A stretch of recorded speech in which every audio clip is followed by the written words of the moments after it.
کچھ دوسرے علماء کا خیال ہے کہ یہاں بیت کا لفظ خاص ہے، مراد ہے اللہ کی عبادت کا گھر، یعنی پہلی عبادت گاہ جو بنائی گئی وہ خانہ کعبہ تھی۔ حتمی بات، فائنل بات ہم اس لیے نہیں کہہ سکتے کہ قرآن بھی خاموش ہے اس پر، حدیث بھی خاموش ہے۔ حدیث میں کوئی ڈسٹنگوش نہیں کیا گیا کہ پہلا گھر مراد ہے ایک رہنے کا گھر یا مراد ہے اللہ کی عبادت کا گھر، تو دونوں ہی قول ہیں۔ اور بس ایک دلچسپی کی بات ہے، کون اس زمانے میں تھا جو کہ ریکارڈ رکھتا؟ کوئی نہیں تھا، تو دونوں احتمالات، دونوں چانسز موجود ہیں بیت کے لفظ کے اندر۔ اب وہ کہاں ہے پہلا گھر؟ للذی ببکہ، وہ جو بکہ میں ہے۔ بکہ، بکہ سے مراد ہے شہر، بعل بک، بعل کا شہر۔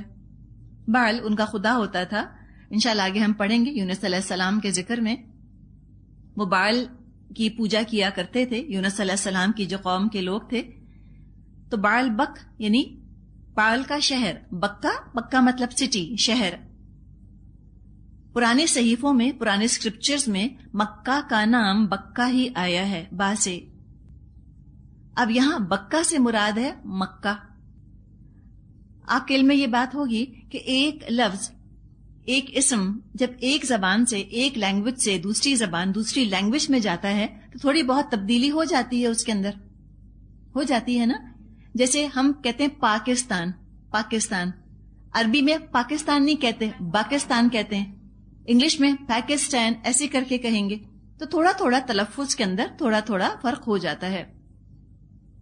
مفسرین میں سے کچھ کا خیال یہ ہے کہ جس وقت اسماعیل علیہ السلام اس وادی میں آباد کیے گئے، یعنی ابراہیم علیہ السلام کے زمانے میں جب ابراہیم علیہ السلام تشریف لائے اس جگہ، تو یہ جگہ مکہ کہلاتی تھی، وادی مکہ۔ یہاں کے جو لوکلز تھے، مکے کے لوکلز، وہ اس کو مکہ ہی کہتے تھے۔ اچھا، ابراہیم علیہ السلام بتائیں کیا مکے کے لوکل تھے؟ مکے کے لوکل نہیں تھے، وہ تو کہاں سے آئے تھے؟ بابل سے آئے تھے، اور سے آئے تھے، عراق جو ہے نا، پریزنٹ ڈے عراق، وہاں سے آئے تھے۔ لہذا انہوں نے مکہ کے بجائے بکہ لفظ کو پسند فرمایا، وہ بکہ کہتے تھے۔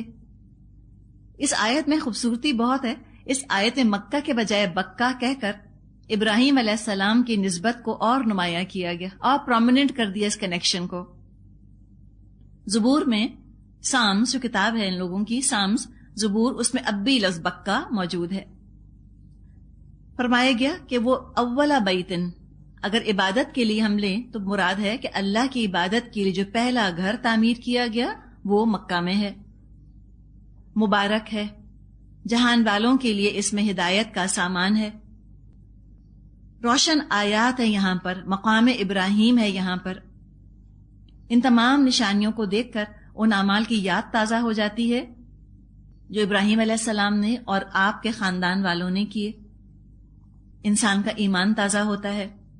مقام ابراہیم یہ وہ پتھر ہے جس پر کہ ابراہیم علیہ السلام نے کھڑے ہو کر خانہ کعبہ کی تعمیر کی تھی۔ آج بھی ہم دیکھتے ہیں کہ یہ ایک گلاس کیس کے اندر وہاں پر موجود ہے۔ ان سب نشانیوں کو دیکھ کر واقعی انسان کا ایمان تازہ ہوتا ہے۔ سب سے بڑی برکت وہاں پر یہ ہے، جو مبارک لفظ استعمال کیا گیا، مبارکن، وہ یہ کہ مکے جا کر انسان گناہوں سے بچ جاتا ہے، نیکی کرنے کو دل چاہنے لگتا ہے، نیکی آسان بھی لگتی ہے۔ ایک نماز کے اجر میں اتنی برکت ہے کہ اس کا ثواب 1,00,000 نمازوں کے برابر ملتا ہے۔ اجر میں اللہ نے اتنی برکت رکھ دی۔ کھانے پینے میں بڑی برکت ہے وہاں پر۔ حج کے زمانے میں 25-30 لاکھ لوگوں کا مجمع ہوتا ہے، لیکن نہ کھانے کی کمی ہوتی ہے، نہ پانی کی کمی ہوتی ہے، نہ رہنے کی جگہ کی کمی ہوتی ہے۔ کیسے اللہ تعالیٰ سب کو اکوموڈیٹ کر دیتا ہے وہاں پہ، حیرت کی بات ہے۔ اور نہ ہی داموں کے اندر اضافہ ہوتا ہے، جو چائے آپ کو عام دنوں میں جتنے کی ملے گی، آپ کو حج کے زمانے میں وہ 1 ہی ریال کی ملے گی، آگے پیچھے فرق نہیں ہوتا۔ برکت ہے، امن بھی ہے وہاں پر، جرائم نہ ہونے کے برابر ہیں، امن امان میں خلل واقع نہیں ہوتا وہاں پر۔ اکا دکا آپ کو کسی سے کوئی واقعہ سننے کو ملے گا، ورنہ آپ سوچیں کہ لاکھوں کے حساب سے لوگ ہوں اور وہاں اغوا نہ ہو، قتل نہ ہو، چوری ڈاکہ نہ ہو، انتہائی حیرت کی بات ہے۔ ہاں، 1 odd کیس، لاکھوں میں کوئی ایک کیس، یہ تو سننے میں آ ہی جاتا ہے۔ ایسی جگہ ہے کہ شاید ہی آپ کہیں وہاں پہ 2 لوگوں کو لڑتے ہوئے دیکھیں، کم ہوتا ہے، بہت کم. امن کا احساس ہوتا ہے وہاں جا کر انسان کو، پیسفل فیلنگ آتی ہے. اور یہ حرم کا علاقہ ہے، امن اس لحاظ سے بھی کہ وہاں کسی جانور کا شکار نہیں ہو سکتا، گھاس نہیں کاٹی جا سکتی. ہاں، چند جانوروں کے لیے نبی اکرم صلی اللہ علیہ وسلم نے استثناء بیان فرمایا، ایکسیپشن بتا دیا. مثلا سانپ کو مارا جا سکتا ہے اس علاقے میں، کاٹنے والا کتا اس کو بھی مارا جا سکتا ہے، بچھو ہو، اسکارپین یا چیل یا کوا، یہ مارے جا سکتے ہیں. اس کا ذکر کر کے فرمایا کہ لوگوں پر اللہ کا یہ حق ہے کہ جو اس گھر تک پہنچنے کی استطاعت رکھتا ہو وہ اس کا حج کرے. حجن کی لفظی معنی ہوتے ارادہ کرنا، نیت کرے حج کی. زندگی میں ایک دفعہ ہر صاحب حیثیت شخص پر حج فرض ہے. زندگی میں ایک دفعہ ہر صاحب حیثیت مسلمان پر، چاہے مرد ہو یا عورت، حج فرض ہے. استطاعت کی بات کی گئی. کس پر فرض ہے؟ جو استطاعت رکھے، استطاعت سے یعنی افورڈ کر سکے. اس سے مراد ہے نمبر 1 بالغ ہو، پیوبرٹی پر ہو. اگر نابالغ بچے نے حج کیا تو بلوغت کے بعد اس کو دوبارہ حج کرنا ہوگا. نابالغ بچے نے حج کیا تو فرض نہیں ادا ہوا اس کا. تو بالغ ہونا ضروری ہے، صحت مند ہونا ضروری ہے کہ تمام ارکان انجام دے سکیں. ورنہ صحت اتنی خراب ہے کہ اپنے گھر میں اپنے ہی کام کاج نہیں ہوتے، خود چلا پھرا نہیں جاتا. ایسے لوگ جب حج پہ جاتے ہیں تو ان کو بہت زیادہ دقت اٹھانی پڑتی ہے. کچھ تو چلے جاتے ہیں، کر لیتے ہیں، لیکن سب نہیں جا سکتے. تو جو نہ جا سکیں صحت کی خرابی کی وجہ سے، تو لہٰذا وہ استطاعت نہیں رکھتے، وہ معذور شمار کیے جائیں گے. تو صحت مند ہونا. نمبر 3 پیسہ ہونا. اتنا پیسہ ہونا کہ وہاں حج کے اخراجات اٹھا لیں اور پیچھے جو اپنے خاندان والوں کو چھوڑ کر جا رہے ہیں ان کا بھی خرچہ پورا ہوتا رہے، ان کی بھی سسٹیننس کا انتظام کر کے جانا ہوگا. راستے کا پر امن ہونا، کہ راستے میں کوئی جنگ وغیرہ نہ ہو، یعنی کہ جان کو خطرہ نہ ہو مکہ جانے میں. یہ اگر کنڈیشنز ہیں تو پھر حج فرض ہے اور کرنا ضروری ہے. حضرت علی رضی اللہ عنہ سے روایت ہے، نبی اکرم صلی اللہ علیہ وسلم نے فرمایا، جو شخص استطاعت رکھنے کے باوجود، یعنی افورڈ کرنے کے باوجود، اور افورڈ میں سب چیزیں آ گئیں جو ابھی ہم نے ڈسکس کی، اس کے باوجود اگر حج نہ کرے تو اللہ کو کچھ پرواہ نہیں کہ یہودی ہو کے مرے یا نصرانی ہو کے مرے. فرمایا ومن کفرہ. یہ کفرہ کس کو کہا گیا؟ حج نہ کرنے کو کہا گیا. نماز پڑھی، روزے رکھے، زکوٰۃ دی، لیکن استطاعت کے باوجود حج نہ کیا، یہ بات اللہ تعالیٰ کو بالکل پسند نہیں آئی. فرمایا یہ تو کفر کی طرح کی بات ہو گئی ہے. تو اللہ تو بے نیاز ہے، اللہ کا کیا فائدہ تم حج کرو یا نہ کرو، تمہارا اپنا ہی فائدہ ہے. اور آج ہم اپنے معاشرے میں طرح طرح کی باتیں سنتے ہیں. کوئی کہتا ہے جب تک گھر نہ بن جائے حج فرض نہیں ہوتا. کوئی کہتا ہے جب تک ان میرڈ بیٹیاں ہیں، غیر شادی شدہ بیٹیاں ہیں کسی کی، تو حج فرض نہیں ہوتا. یہ سب باتیں لا علمی کی بنیاد پر ہیں. جیسے ہی انسان کے پاس پیسہ آئے، پہلا کام اس کو یہ کرنا چاہیے کہ وہ حج کر لے، اور گھر بعد میں بناتا رہے، بچوں کی شادیاں بعد میں کرتا رہے، پہلے حج کرے. آگے فرمایا آیت 98، قل فرما دیجئے، یا اہل الکتاب لما تکفرون بآیات اللہ واللہ شہید علی ما تعملون. کہو اے اہل کتاب، تم کیوں اللہ کی باتیں ماننے سے انکار کرتے ہو؟ جو حرکتیں تم کر رہے ہو اللہ سب کچھ دیکھ رہا ہے. یعنی سب کچھ جانتے بوجھتے اللہ کی آیات میں یہ تحریف کیا کرتے تھے. اللہ دیکھ رہا ہے جو کچھ کے یہ کرتے ہیں کہ انہوں نے پہلی عبادت گاہ مکے کے بجائے فلسطین میں بنانا چاہیے، یا انہوں نے جو اپنی کتابوں کے اندر تحریفات کی. اللہ ہر چیز کا علم رکھتا ہے. آیت 99، قل فرما دیجئے، یا اہل الکتابی، اے اہل کتاب، لما تصدون عن سبیل اللہ من آمن تبغونها عوجا وانتم شہداء وما اللہ بغافل عما تعملون. یہ تمہاری کیا روش ہے کہ جو اللہ کی بات مانتا ہے اسے بھی تم اللہ کے راستے سے روکتے ہو اور چاہتے ہو کہ وہ ٹیڑھی راہ چلے، حالانکہ تم خود گواہ ہو تمہاری حرکتوں سے اللہ غافل نہیں. اہل کتاب کا بار بار ہم یہاں پہ تذکرہ پڑھ رہے ہیں.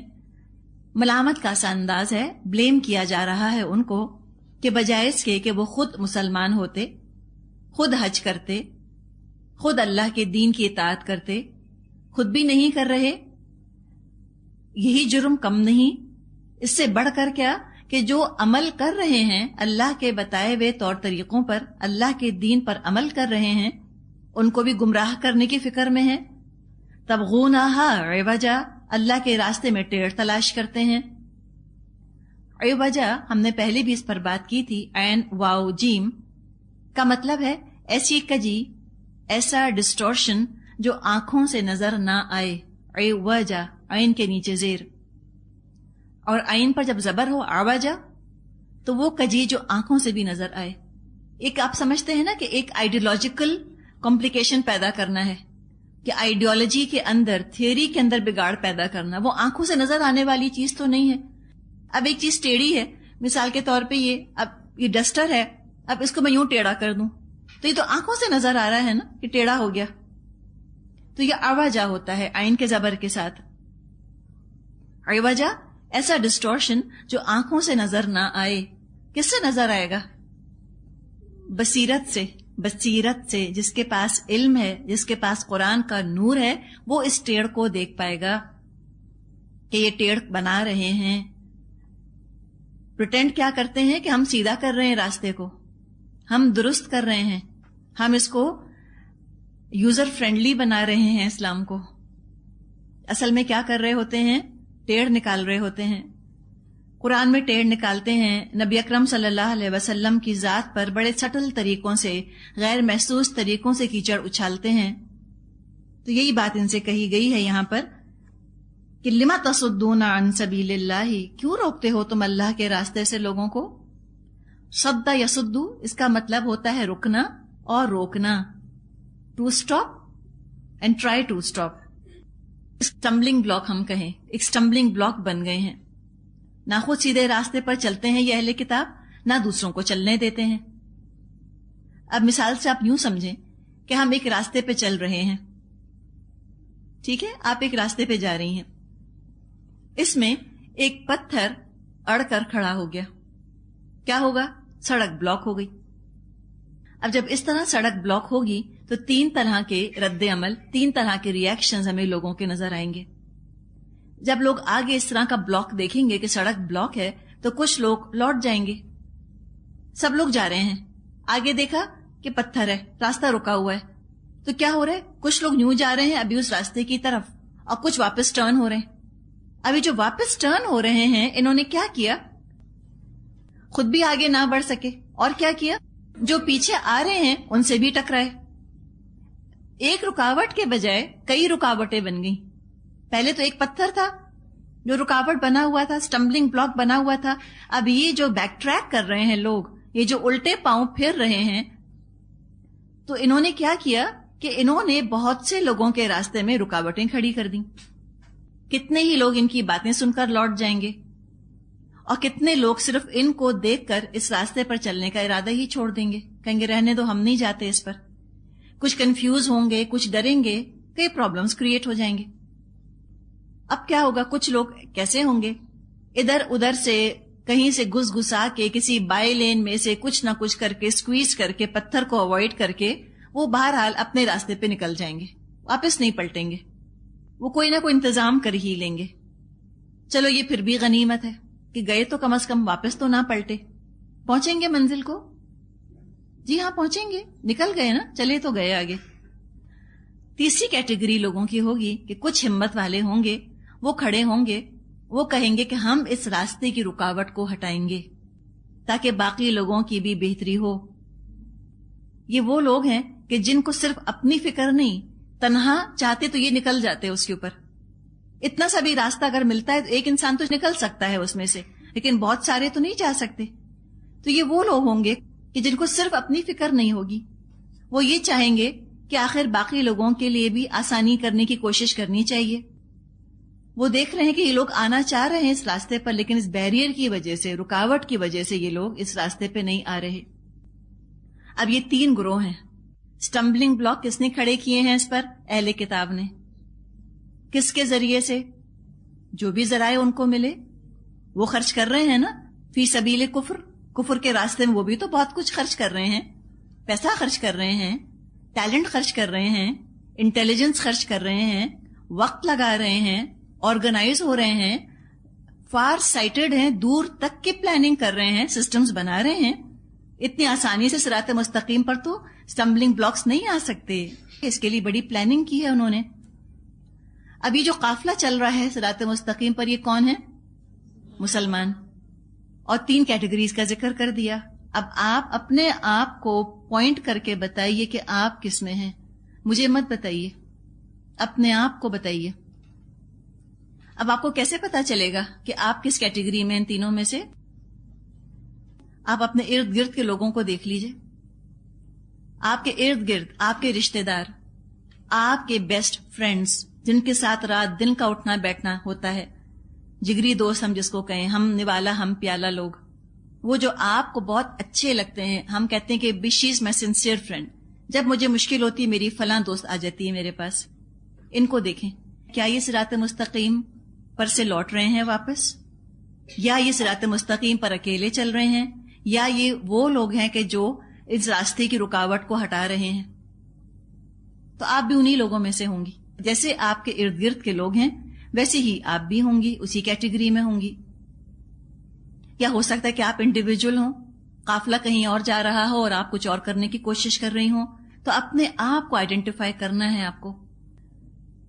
تو پہلا گروہ جس کا ہم نے ذکر کیا, یہ تو وہ ہیں جو اہل کتاب کی برین واشنگ کا, ان کے پروپیگنڈے کا شکار ہو گئے. نشانی کیا ہوتی ہے؟ یہ جو لوٹ رہے ہیں نا واپس صراط مستقیم سے, سٹمبلنگ بلاک کو دیکھ کے واپس لوٹ رہے ہیں, نشانی یہ ہوتی ہے, آپ کو ان کی باتوں میں یہ بات آپ محسوس کر سکیں گی کہ سارا غصہ ان کا اپنے دین کے اوپر ہے, اور ساری دلی محبتیں, ہمدردیاں کفار کے ساتھ ہیں, اہل کتاب کے ساتھ ہیں. ان کے ہر موو, ان کی ہر پالیسی کو وہ ڈیفینڈ کریں گے.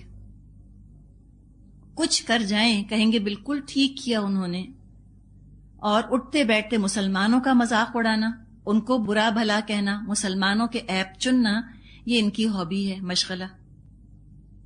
مسلمانوں ہی کے بارے میں ڈیگریڈنگ ریمارکس دیں گے. تعریفیں, پریزز سب اہل کتاب کے لیے. ان کا لائف سٹائل آپ دیکھ لیں, ہو بہو اہل کتاب کے نقش قدم پر ہیں. جیسے وہ حدیث میں آتا ہے نا کہ اے مسلمانوں, تم انہی کے راستوں پر چلو گے جو تم سے پہلے گزر چکے. شبرم بے شبرن و ذراعم بے ذراعن, بالش کے ساتھ بالشت, ہاتھ کے ساتھ ہاتھ, مراد بالکل ویسے, تم بالکل ویسے ہو جاؤ گے. لوگوں نے پوچھا یہ پچھلے گزرے ہوئے لوگ کون؟ کیا یہود اور نصارہ؟ تو آپ نے فرمایا ومن, اور کون؟ انہی کی تو بات کی جا رہی ہے. تو ہم ذرا دیکھ لیں کہ شروع سے لے کے آخر تک ہمارا لائف پیٹرن کیا ہے, لائف سٹائل ہمارا کیا ہے. ہمیں خود پتا چل جائے گا کہ ہم کس راستے پر ہیں. تو یہ سٹمبلنگ بلاک جو پہلے صرف کافر تھے, اب یہ جو پلٹ رہے ہیں اپنے دین سے, یہ بھی دراصل انہی کے مددگار بن گئے. اور کتنے لوگوں کو سیدھے راستے سے انہوں نے روک دیا. ان کا طریقہ ہوگا کہ یہ قرآن میں مانوی تحریف کریں گے, الفاظ تو چینج نہیں کر سکتے, معنوں کے اندر الٹ پھیر کریں گے. قربانی کا, حج عمرے کا, حجاب کا یا تو مذاق اڑائیں گے کھلم کھلا, یا ان امپورٹنٹ سمجھیں گے. رسول کی اطاعت کو غیر ضروری سمجھیں گے کہ کوئی ضرورت نہیں پروفٹ کی اوبیڈینس کی, بلکہ اس سے بڑھ کر کہیں گے کہ اگر رسول کی اطاعت کی تم گمراہ ہو جاؤ گے. یہ تو گمراہی ہے دراصل. اور آج مسلمانوں ہی میں سے ایک گروہ ہے جو یہ کام کر رہا ہے. جتنی اذیت ناک باتیں ایک مسلمان عورت کو اپنے گھر والوں سے سننے کو ملتی ہیں, باہر سے کون آتا ہے ہمیں کچھ کہنے کے لیے؟ اگر میں اور آپ آج حجاب کرتی ہیں, کوئی امریکن یا کوئی برٹشر آتا ہے آپ کو کچھ کہنے؟ سب سے پہلے کون کہتا ہے؟ سب سے پہلے وہ کہتا ہے کہ جو ہمارا محرم رشتہ دار ہے. عام طور پہ یہ ہوتا ہے, قریب ترین رشتہ دار سب سے پہلے رکاوٹ بن جاتے ہیں, سب سے پہلے وہی ناراض ہونے لگ جاتے ہیں. تو یہ دیکھیں نا, یہ ہے آج ہمارے اوپر وہ ہے نا کہ غربت علیہم الذلۃ والمسکنہ, ایسی ہم پر آج جو ہے وہ ذلت اور مسکنت دے ماری گئی ہے کہ ہم خاندانی مسلمان ہونے کے باوجود ہم نسلی مسلمان ہونے کے باوجود، ہم مسلمانوں میں گھرے ہوئے ہونے کے باوجود ہم اسلام پہ نہیں چل سکتے، تو سوچ لیں کہ کتنا بڑا گروپ ہے آج جو کہ کفار ہی کا ساتھی بنا ہوا ہے۔ اب ایک اور گروہ، نمبر 2 کیٹیگری، جو خود سکویز کر کے چل رہے ہیں، چلو نکل گئے، سٹمبلنگ بلاک کو پار کر گئے۔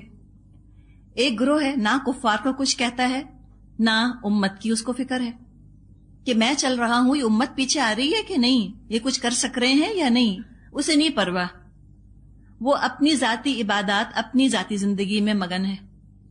پالیسی کیا ہوتی ہے ان کی؟ کفار کو اوائڈ، امت کو اگنور، نہ ان پر بات کرو نہ ان پر بات کرو، نہ کفار سے مقابلے کی ہمت ہے نہ امت کو بچانے کی فکر ہے۔ خود کو ساری دنیا سے، ریئل ورلڈ سے کاٹ کر ایک اپنے عبادت کے خول کے اندر بند کر لیا۔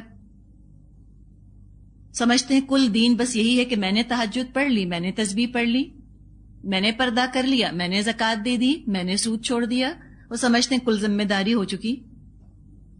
اور یہ امت، یہ جو کنفیوز ہو رہی ہے اور پریشان ہو رہی ہے اور بھٹک رہی ہے، اس کی مشکل کون دور کرے گا؟ یہ ہمارے رسول صلی اللہ علیہ وسلم کی امت، اس کا خیال کون کرے گا؟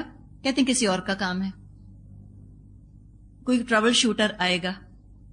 ہم عافیت میں رہیں، ہم نیوٹرل رہیں۔ ایک یہ بھی گروہ آپ کو ملے گا۔ ایک تیسرا گروہ ہے جس کا ہم نے ذکر کیا، یہ کہتا ہے کہ اس رکاوٹ کو دور کرنا ہے، یہ کوئی بات نہیں ہوئی کہ میں صرف میں ہی چل پڑوں، یہ کیوں آخر سٹمبلنگ بلاک کیوں آیا اس راستے کے اوپر، اس کو تو ہٹانا ہے۔ اب جو یہ کام کرنا چاہتے ہیں اور دعا کریں دل سے اللہ سے کہ اللہ مجھے اس گروپ میں شامل کر دے، مجھے اس گروپ میں آنا ہے، یہ ہے کرنے کا کام، یہ ہے ہمت والوں کا کام، یہ ہے وہ محاذ جہاں ہمیں اپنا وقت، اپنی صلاحیت، اپنا پیسہ، اپنی اولاد، اپنی ذہانت یہاں لگانی ہے۔ ہم کیسے انڈیفرنٹ ہو کے بیٹھ سکتے ہیں؟ آپ تصور کریں اس کمرے میں آگ لگ جائے، میں اکیلی بھاگ جاؤں یہاں سے، آپ کو کیسا لگے گا؟ کوئی خود غرضی کی حد ہوتی ہے۔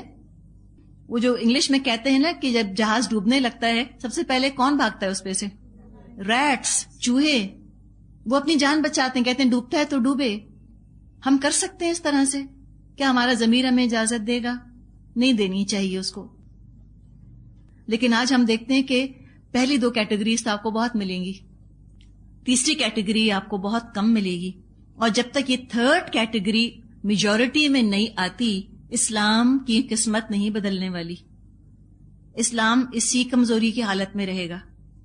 تو اس محاذ پر خود بھی آنا ہے اور اوروں کو بھی لانے کی کوشش کرنی کہ تم بھی آؤ، تم بھی آؤ، رکاوٹ کو دور کرنا ہے۔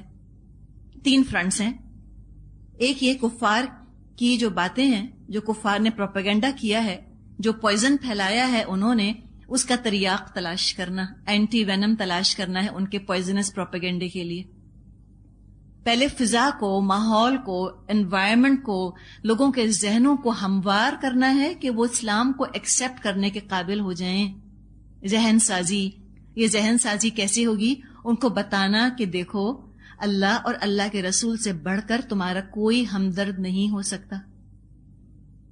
قرآن جو سسٹم دے رہا ہے یہ 100% پریکٹیکل ہے، عملی ہے۔ 2 4 100 سال نہیں، 1000 سال اسلام نافذ رہا ہے، امپریکٹیکل سسٹم تو نافذ نہیں رہ سکتا۔ بزنس بھی ہوا، ٹریڈنگ بھی ہوئی، شادی بیاہ بھی ہوئے، لوگ خوش بھی رہے، کھایا بھی پیا بھی، کیا نہیں ہوا، خوشحال بھی رہے اور خوش بھی رہے۔ آج ہم دیکھتے ہیں کہ وہ ملک جو کہ خوش ہیں وہ خوشحال نہیں۔ آپ نے پڑھا ہوگا پچھلے دنوں اخبار میں کہ وہ کون سا ملک ہے سب سے زیادہ جہاں لوگ خوش ہیں؟ پڑھا آپ نے؟ بنگلہ دیش۔